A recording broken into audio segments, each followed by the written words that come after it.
industrial technology. So a lot of to do also with getting people to STEM programs or in businesses in general is visibility. You need role models, you need to see people that look like you. I didn't have them, but when I started the company, I was the only Filipino, I was the youngest. But now we are 5 Filipinos, and I celebrate that. And every year I do like trainings for the next generation, specifically girls.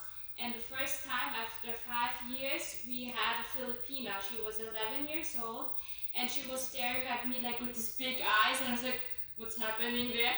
And then she asked me, "Are you Filipina?" "Yes, I am." And I told her, "Look into this room. You are the only Asian again." And she said, "Yes, but now I saw you. I want to be in STEM." That's the story, and that's why you need to share You should not be afraid to be the noisy immigrant in the room. If they promote you and they don't put your name on the website, call the IT department and say, "Hey, I moved out." What about you, Marisol? So tell us about this new co-op that you are, establishing. Is there a set group of people, or are these people just coming in from the cold? Right now, we started. Okay, coming back to the cooperative because I was thinking about STEM because I'm a computer engineer. She is as well. I have a background in engineering and systems management. That's why I can understand many systems.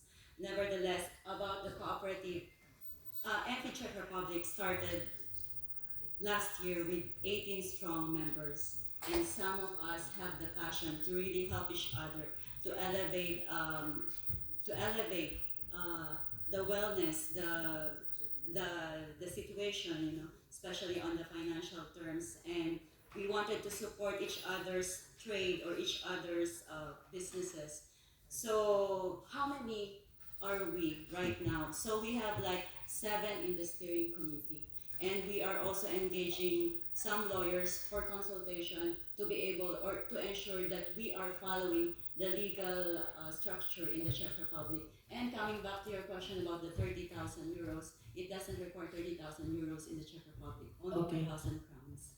Okay, it's good to know. But I think Can I comment? That's Yes. why NFID Cyprus, initially we thought of the cooperative as well, but then there is a framework for social enterprise, and the social enterprise can operate a business framework where it mimics the cooperative. It's allowed.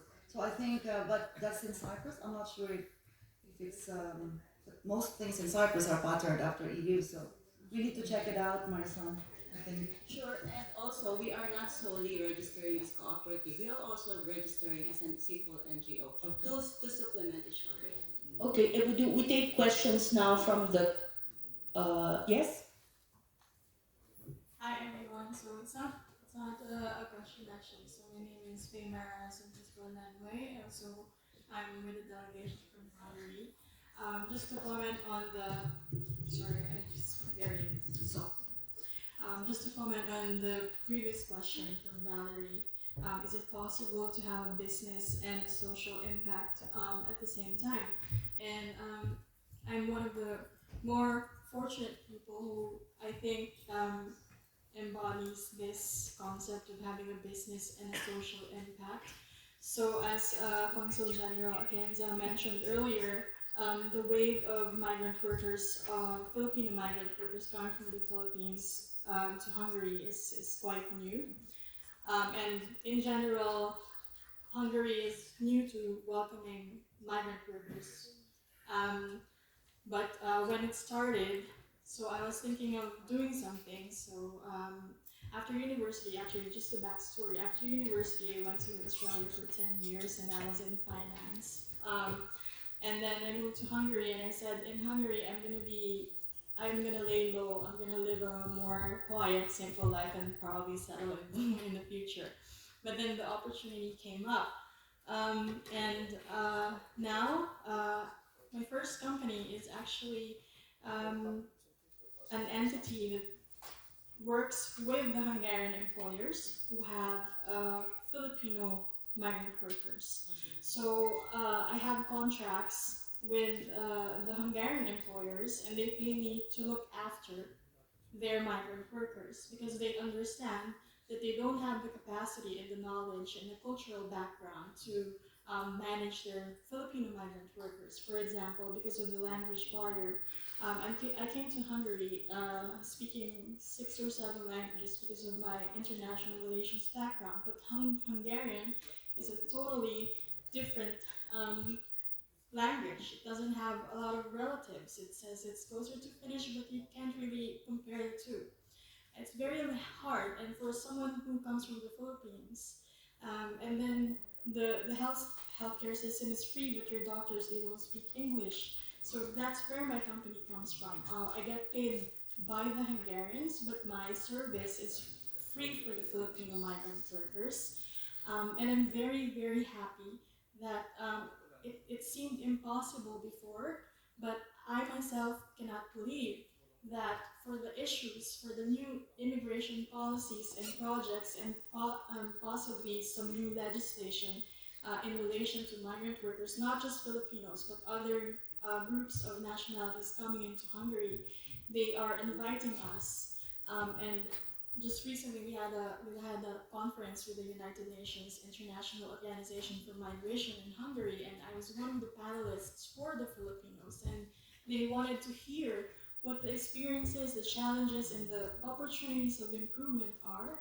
So it is really true that when we go somewhere, there is always a possibility to stand out and rise and be one of the pillars of the community, even if it's not in our home country. And now I also have my second company registered, and this is now for the Filipinos to enjoy what they're earning because now they have saved money, they want to travel, but I also want to provide a platform for them to have a safe way of traveling, and and all other services that now they can afford to buy because of their earnings from what they do. So it's very inspiring. I'm not a member of NPDEP, but and I wasn't in the discussion held in Budapest. But I think that it's a very good opportunity to network because I've heard a lot of stories from different Filipino groups here, and I think that we can all help each other so that for the other countries, for the other organizations, maybe there's something that we can learn from each other so that we can also try it out. Because for me, um, working with the Ministry of Foreign Affairs of Hungary was never, it wasn't in my wildest dreams, but they're like they call me for issues with the migrant workers. They trust what we say, and I think that that's a very good thing that they acknowledge that we can actually be key to filling in their workforce gap, and they listen to us, and it's our opportunity. I haven't been sleeping a lot for the past probably 2 years because of all the issues, but it is really worth it because I think that moving forward there will be a lot of improvement in terms of the conditions, the working and living conditions that we can provide for the Filipinos working in Hungary and in the whole Europe if I continue to work with the government and other sectors and like just showing them what is happening and what we need to do to provide a better place for the workers. So Thank Thank you very much for sitting at the table. Who else? Marisol, I was also wondering, because I'm very interested in this cooperative. Do you think your model can be replicated and parlayed into a EU-wide organization? I am thinking big as well, not only in Czech Republic, why not make Europe wide? Why not make also to the Philippines? Why not? Or yeah, sister countries one at a time. The whole Let's try it. Go But very we much. but we have to understand the legal structure or the yeah to comply in each So there, country. it has to be legal, it has to be a fun sport. I think, does anybody, yes, sir? Sorry, just wanted to lend my voice to many inspirational stories that we've been hearing. In particular, in addition to what Dr. Jane Estrada Abaya mentioned about STEM, one of the graduates of Central European University in Budapest. It's a university that's been closed by the Orban government because it's associated with George Soros. But anyway, she was a graduate of that, and even though her background is business, she managed to co-found a startup which is combining two very actually concerns for the future. Not only concerns the Philippines, but also would be very important fields in the future. That's space and agriculture. So her company is called Space Crop. KFT. KFT is LTD or limited company in Hungarian, and she is now receiving subsidies and financing from the European Union, and I think European Bank of of Development. And the project mainly concerns, it's still in the pilot stage, where the idea is, and it would help the Philippines, is that you use AI tools and satellites to actually measure in real time using apps how much water is necessary for irrigation. Because of climate change is a very sensitive and time sensitive matter. So her idea, even though she's not a scientist or engineer herself, is to partner with computer programmers, with climate experts, with satellite, so that they could actually. The process now is you have to get temperate, subtemperate, tropical database enough so that you can actually have predictive. Because it's AI based, right? It has to be predictive. It has to learn from the samples that it creates. So I personally, when the moment I heard that she was doing this, immediately, eureka moment. This is a person who's on top of which is Filipino, a woman, doing this. So we pushed them in the last Joint Commission on Economic Cooperation. DTI is looking for ways to help her with DA to actually get a sampling of different fields in the Philippines, rice, different kinds of crops. So if you get enough of a database, you feed it in the overall. Then she also needs for other countries in Asia, Vietnam, I think Indonesia, etc. Philippines is one of them. So she's encountering actually some difficulty right now, legal difficulty with one of her service providers, and we're trying to help her out of it, and also Hungarian police because it's a very delicate matter. But we do hope that she managed to get out of this particular difficulty right now so that she can succeed. Because there's something, when you think about the concept, you think about what it can do to help us, and the profile should put Filipinos, this is a startup, right? So it's innovation, tech, innovation, and not necessarily somebody done by a scientist. You can see that anyone with a great idea partnering with capable people can actually push an idea forward. So that's just something Thank you. to draw inspiration from. Thank you very much. So I think we are going to wrap up this. We have a lot to think about.